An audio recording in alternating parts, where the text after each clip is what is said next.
সকাল সকাল রানাঘাট যাচ্ছিলাম, হুট করে দাঁড়িয়ে পড়তে হলো। একটা নতুন ইনোভেশন দেখলাম, যে ইনোভেশনটা তোমাদেরকে দেখাচ্ছি, দেখলে অবাক হয়ে যাবে কত ধরনের ক্রিয়েটিভিটি হতে পারে।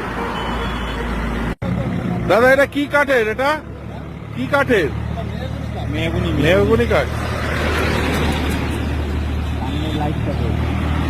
আবার লাইটটা দেখো, সেটাও আবার কাঠের ডিজাইন। অসাধারণ হয়েছে দাদা, আপনি এরকম আরো ডিজাইন করুন।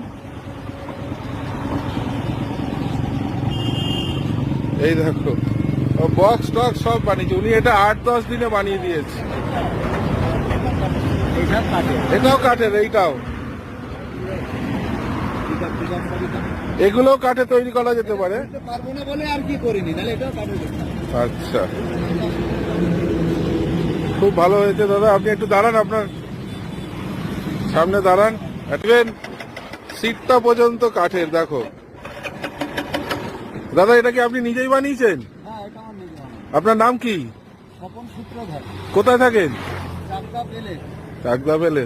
খুব ভালো হয়েছে, অসাধারণ বানিয়েছেন। আপনি কি কাঠের মিস্ত্রি? আচ্ছা আচ্ছা, কাঠের কাজই করেন। তো এটা বানাতে কতদিন লেগেছে? 8-10 দিনে হয়ে গেছে।